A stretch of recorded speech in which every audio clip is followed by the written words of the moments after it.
Here we are, season 5 of The Masked Singer. There are a lot of changes with this season that we'll talk about before we go into all the individual singers and my guesses.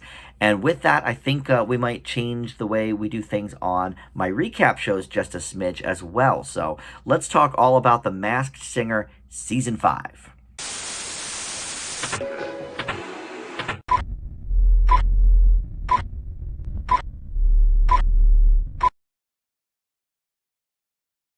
Hey everybody, Dan here. This is Dan Reviews It. Welcome to my Masked Singer wrap-up for the first episode of Season 5. Oh yes, I've got my wonderful Toy Story notebook here again, and Toy Story 3 specifically. I've been using it for all the seasons so far.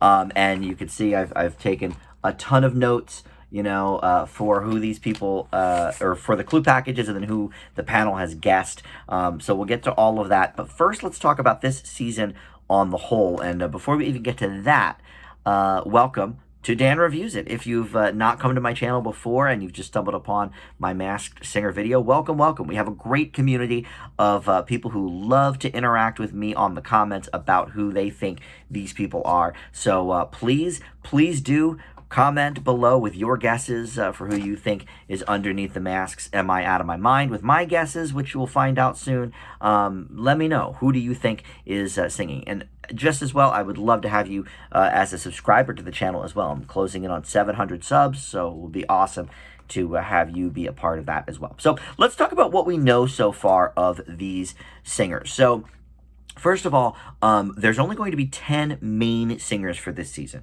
5 in Group A that we heard sing tonight, and then 5 in Group B, which I assume we'll have next week, but sometimes they do, you know, the same group twice in a row. But with only 2 groups, I sense they'll go A, and then next week will be B.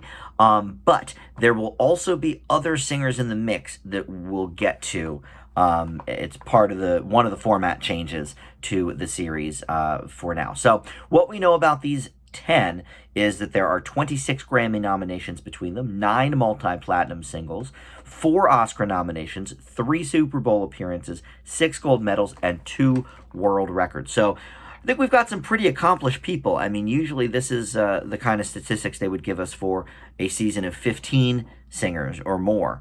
I think last season, didn't they have 16 or 18 or something?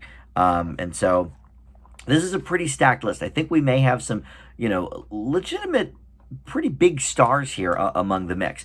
We also have guest host Niecy Nash now. I love her. I really do. I thought she did an excellent job for her first night hosting The Masked Singer.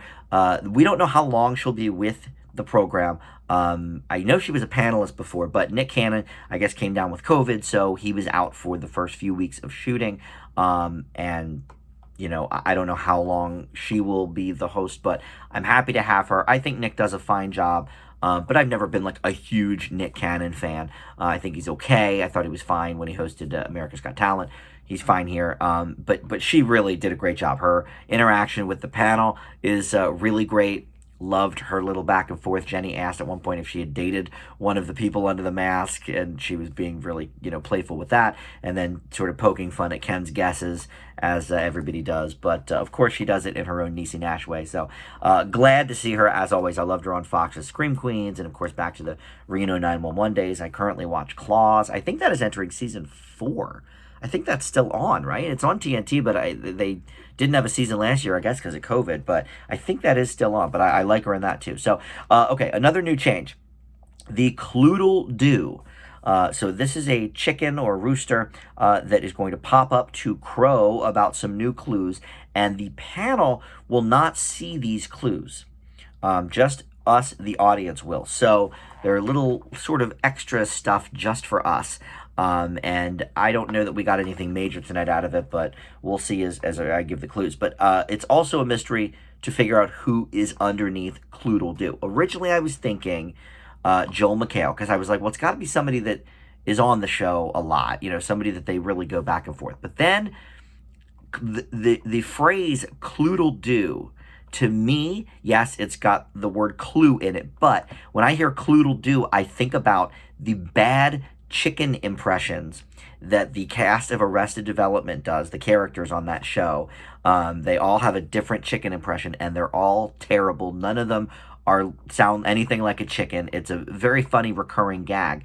And so that makes me think that this is Will Arnett, because he was the star of one of the many stars of Arrested Development, and because of the phrasing of Cloodle Doo, it just speaks to me as Will Arnett, and he's been a guest panelist several times on Masked Singer. He of course has Lego Masters, which will be returning this summer on Fox, so that's good time to get a new plug in for that. So I think it's Will Arnett. But I don't know, if they'll give us clues for him along the way, or if the only clue we have is the Cloodle Doo part. But anyway, there's also going to be wild cards. Now, this one is interesting. I don't quite understand it, but here's what I know about it.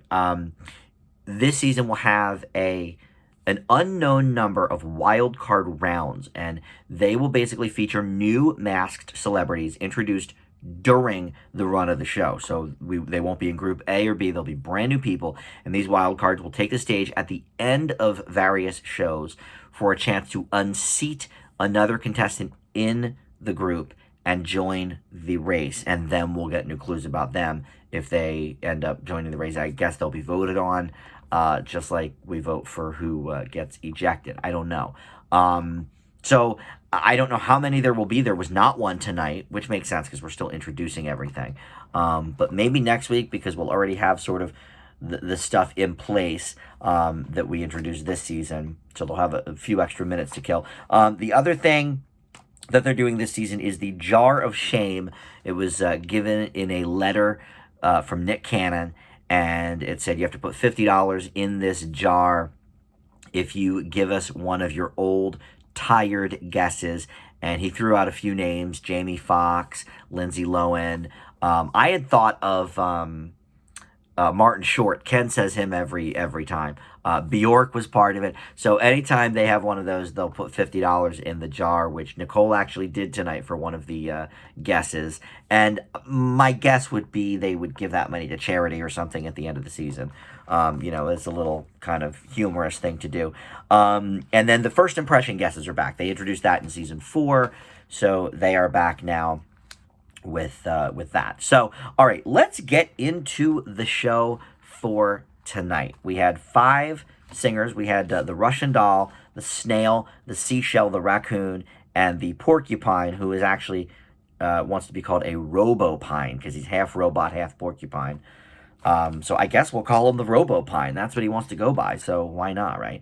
Let's do it.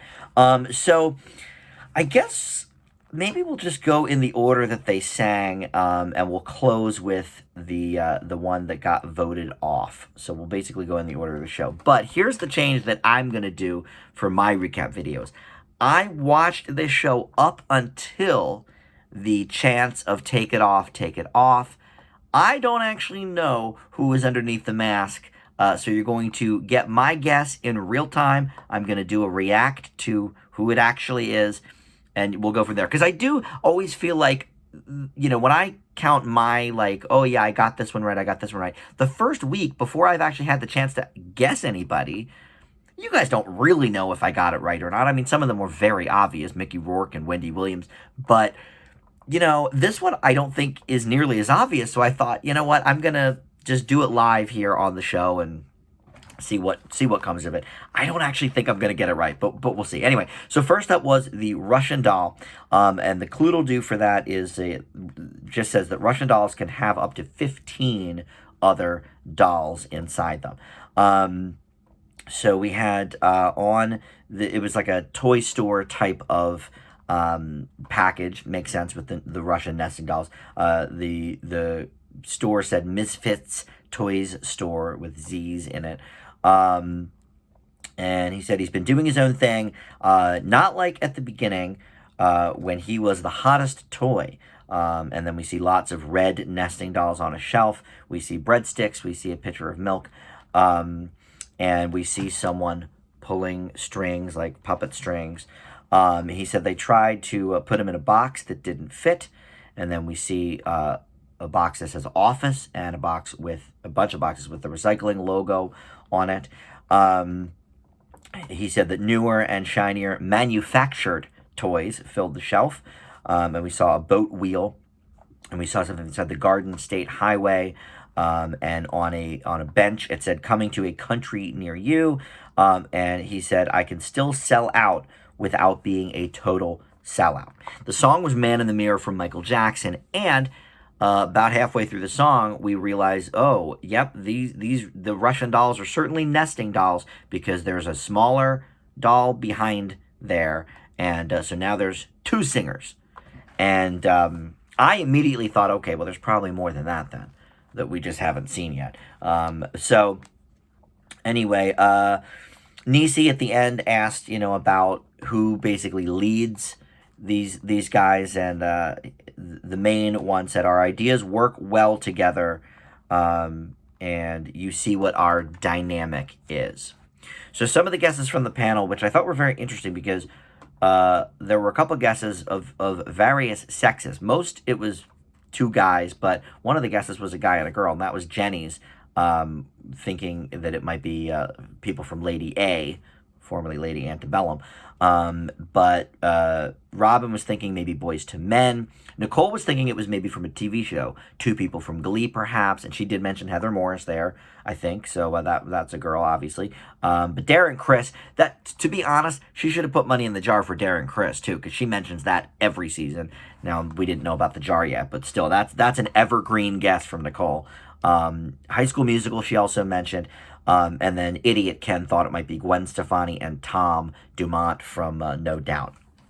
Here's who I think this is. Now, I don't know what most of these clues actually have to do with it, but I have a good friend, her name is Carrie, and she posted a video of the Russian dolls singing from a clip from the show on my Facebook yesterday, I think it was, before the show even aired, so they must have been, putting them online or something, circulating, but she was like, oh, this sounds familiar. Now, I know Carrie's musical taste pretty well, and there's two bands that she really, really loves. One is Anne Boleyn, this punk, emo, or not punk, but like emo alternative band. Obviously, they're not well-known enough to be a part of Masked Singer, but the other band is Hanson. And I think that's who this is. I think we're going to find a third nesting doll in there. I think the Z's in Miss Fid's Toys store is for Zach Hanson.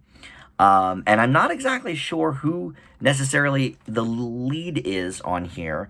Taylor is typically the lead of the band, but I'm not sure if that's Taylor's voice for sure. I'm more thinking because of what Carrie said. And so as a result, I fished out, this is from 23 or 4 years ago, probably. Let's see. Had to be from 97 or 98, right? I fished this out of my closet of old clothes. I still have actually two Hanson shirts. I'll see if I can find the other one. Maybe I'll wear that next time Group A performs. But I think this is Hanson. I was a huge Hanson fan back in the day. I still really like their stuff. I've seen them live twice at least. I think just twice, but once was a huge, here the comment, I can still sell out without being a total sellout. I saw them at an arena and it was sold out, and then I saw them 6 years later at a more intimate club, and both shows were fantastic, by the way. And even just the stuff about they didn't fit because they wanted to be put in a box but didn't fit, so more manufactured and shinier toys hit the shelves. They write their own songs, they do their own instruments or play their own instruments, so that to me is a great clue there. So I think we're going to find a third doll coming out of that nesting doll, and it will be maybe Zach or whoever, I don't know. But this to me is Hanson. I mean, this is one of the ones I'm actually pretty confident on. Maybe the only one I'm pretty confident on for this whole season so far. All right, so the Snail is next. The clue will do here. This Snail is a national treasure. And it was a talk show themed clue package, and started with "Here's Snail," because of course that was the old Johnny Carson thing. He said he's acted, directed, produced, recorded albums, and graced the Oscars stage. We had a bald eagle as the cue card guy. He said he's rubbed elbows with De Niro, Gaga, Michelle Obama. We saw a teddy bear on the couch. We saw a treasure chest. We saw the word meatballs. He said he's best known for appreciating the talent of those around him. But he's had harsh critics his whole career, and he wants to prove them wrong. And Nisi at the end asked him, why he's here, and he said he's there because a snail can do anything they put their mind to. The song was "You Make My Dreams" by Hall & Oates, sung very poorly. But is it a person who can sing well and is throwing their voice or not? That's a good question. So some of the clues, or some of the guesses, I should say: Jay Leno, which obviously because of the talk show kind of stuff. Seth MacFarlane, because the teddy bear led the panel to really hone in on the Ted clues from Ted the movie, which Jay Leno, by the way, was in Ted 2. Ken pointed that out. But Seth MacFarlane obviously wrote it. Jimmy Kimmel was talked about because, of course, of all the talk show stuff. Nicole thought Adam Sandler because the treasure chest meant that he made a lot of money. And then the eagle with the cue cards, an eagle is a golf term, Happy Gilmore. That's a stupid guess. God love you, but that is not right. Well, I don't know because I still don't know who's under it. But Mark Wahlberg was also guessed by Jenny, which is her brother-in-law, of course, because he acted in Ted. So, all right, well, shoot, I pointed over there and said I still don't know who the snail is. So I guess maybe we will do the snail. The snail is the one that got voted out. So let's do that one now. Why not, right? So Robin, his initial guess, they did, the old initial first impressions again. And so Robin's was Seth MacFarlane. He stuck with that. Ken's was Jay Leno. He stuck with that. Jenny said Adam Carolla, but thought, well, Sarah Palin was on it last year. Ted could be a clue to his name. Maybe it's Ted Cruz. I swear if it's Ted Cruz, I'm going to lose my mind. I hate that guy. Nicole said it was Adam Carolla at first, but she changed it to Billy Crystal, which I think is not a bad guess either. Obviously, he has done all of those things. Acted, directed, produced. I guess he's put out an album. I don't know. He's probably had a comedy album, right? And then he's certainly graced the Oscar stage. Seth MacFarlane, by the way, nobody mentioned this when they brought his name up, but he did host the Oscars as well. I think that's why kind of Jimmy Kimmel was in the mix there. So I don't hate Adam Carolla as a guess, but the thing that struck me immediately was that bald eagle holding the cue cards, because the bald eagle was Dr. Drew from season 2, I think, 2 or 3, I don't remember. I started doing the guesses in season 3, and I don't think we did a Dr. Drew, so it must have been season 2. But anyway, either way, it doesn't matter. Point is, that was clearly a Dr. Drew sort of mention.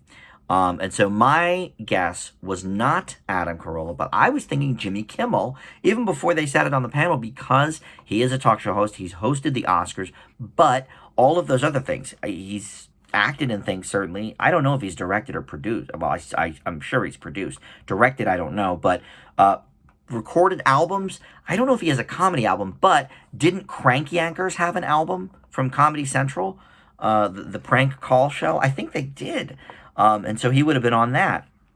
And the Dr. Drew connection is Dr. Drew and Adam Carolla, of course, did Loveline together, but the two of them and Jimmy Kimmel all worked on K-Rock in Los Angeles together. They sort of, had their heyday, their first radio sort of exposure was there on a large scale, and Dr. Drew was part of that. So I think that all kind of makes sense with him. The Meatballs thing, I don't know, but maybe he's a huge fan of Meatballs with Bill Murray. Maybe that's what got him into comedy. I don't really know. But certainly all these things. I mean, Michelle Obama's been on his show. De Niro, Lady Gaga certainly has been on the show.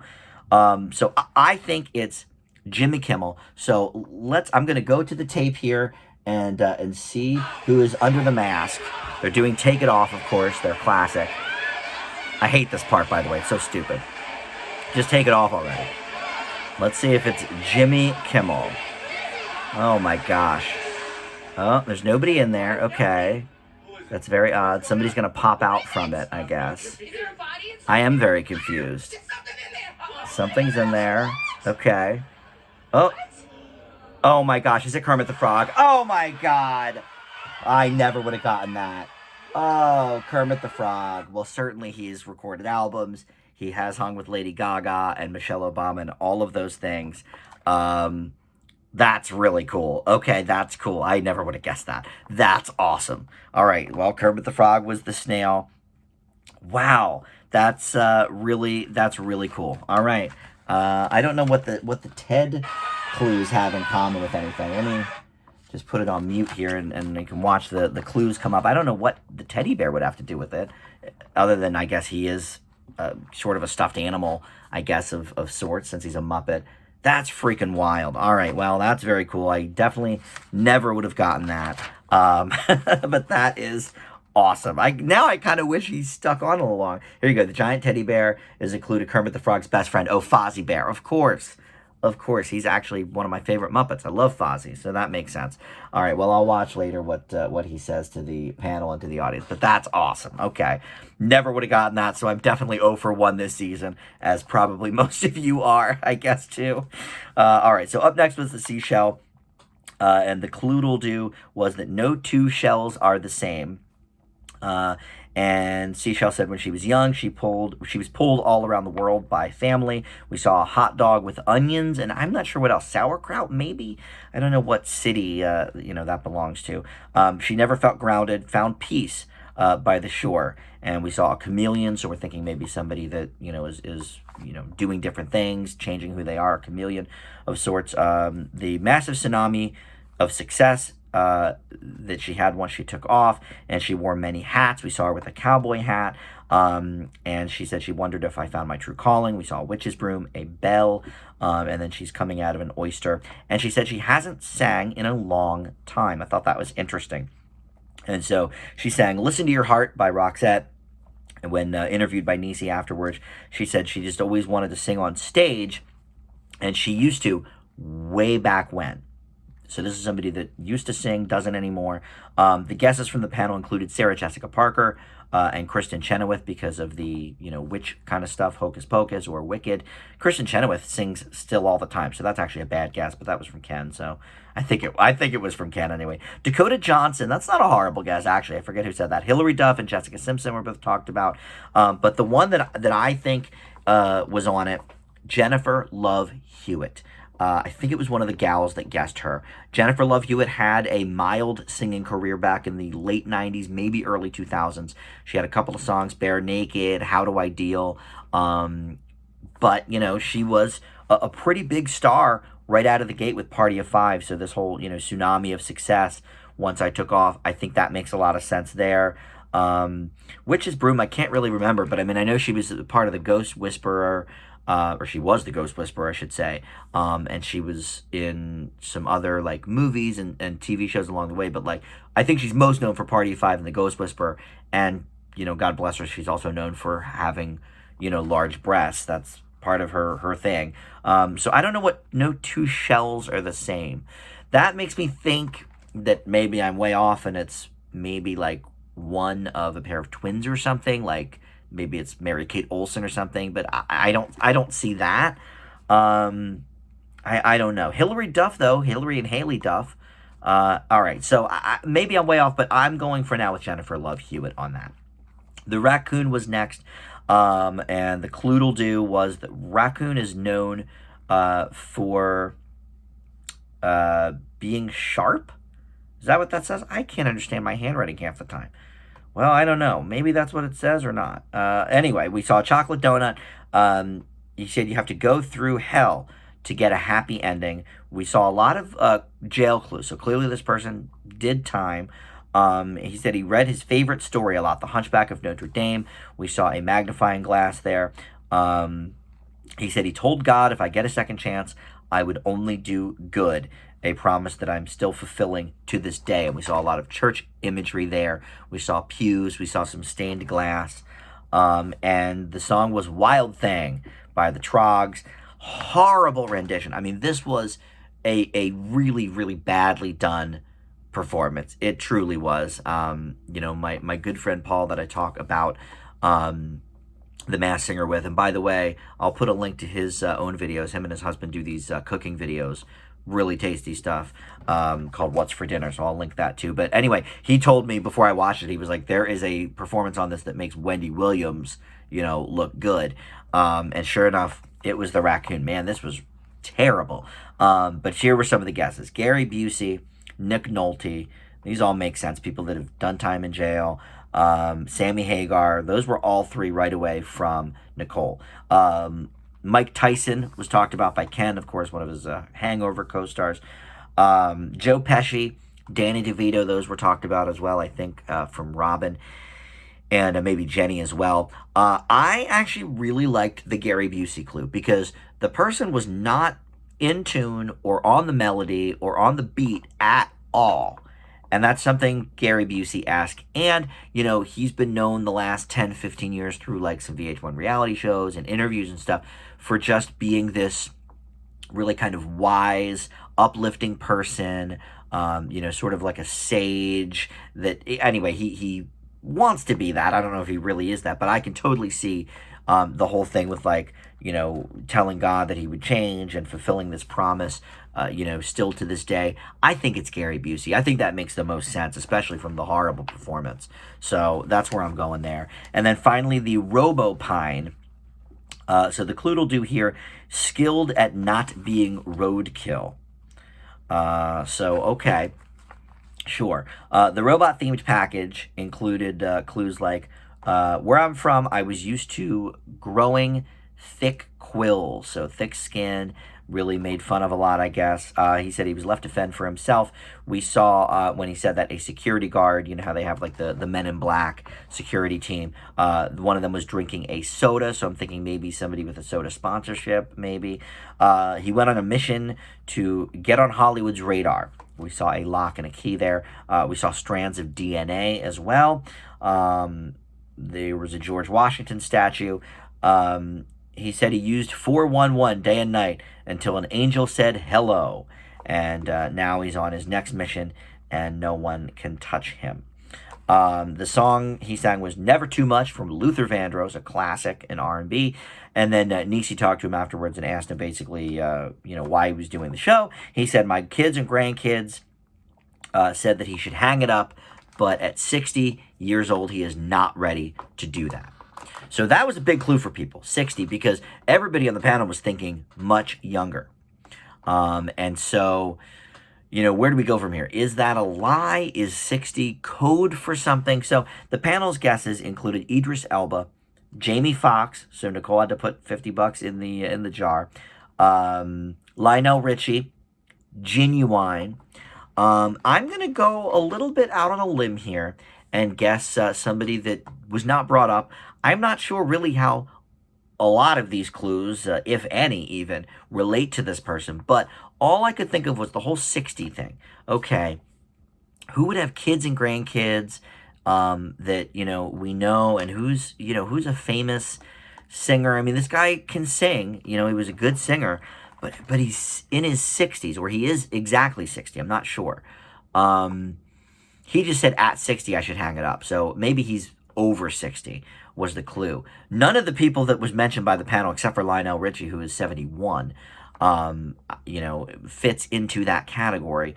And also, Lionel is doing American Idol over on ABC currently, so that doesn't seem to really add up. I don't think it's him. But I'm going to go out on a limb. Somebody that had a singing career for a little bit, but pretty quickly went into more of the producing vein. And I think, I didn't look this up, but I think he may have produced What's the 411 from Mary J. Blige, her breakthrough album, because I thought I used 411 day and night to, get into Hollywood. That to me struck me as odd. Immediately I was like, is that something with Mary J. Blige, 411? Which I know 411 is, the phone call, but still, that's what I think. I think this might be Babyface. He is 61, so he's in his 60s. And I guess they filmed this recently enough that he would have been 60, because his birthday's in April, so he's about to be 62. But, I don't know. I mean, I don't know what a lot of these things do. Hello, an angel said hello. Did he produce Angel of Mine for Monica? Did he produce, he didn't produce Adele's record, I'm sure, but there's a lot of songs with hello in it, so I don't know. But this is one of my out there guesses, but look, it pays off. Usually once a season, I have one guess that, like, nobody is talking about, nobody is saying, but it ends up being right. The one was, what's his face from Poison, Bret Michaels. From the start, I said it was him. And last season, it was, what's his face? Man, I'm getting old myself. I'm like 60 myself at this point. Who what? Now I got to look in the stupid notebook. But I was right on him from the start. Oh, Paul Anka, yeah. Paul Anka, I was like, this is definitely him. Da, da, da, da. I'm not saying this is definitely babyface. I really have no idea, but the 60-year-old thing kind of got to me a little bit, spoke to me. So, all right, well, look, we're a half hour in now. I think this is probably the longest Masked Singer video I've ever done, but there were a lot of changes to talk about. I wanted to do the reveal live, and there's no way I would have gotten Kermit the Frog, so I'm sure either way I would have been 0 for 1, but now you know for sure that I didn't know with my Jim and Kimmel guess. But look, thank you so much for watching. I always get great responses from my Masked Singer videos, and I appreciate your comments, your subscriptions, and all of that stuff. I may also be doing a Patreon soon, because I do just about a video every day for my channel, and it is time consuming, and I love doing it, but it would be nice to get a little help from you guys as well. So I may be starting a Patreon page in the coming weeks as well. So look out for that if you do want to support the channel in that way. So thanks so much for watching. We'll see everybody back here next time, next week, probably Group B for Masked Singer. Bye.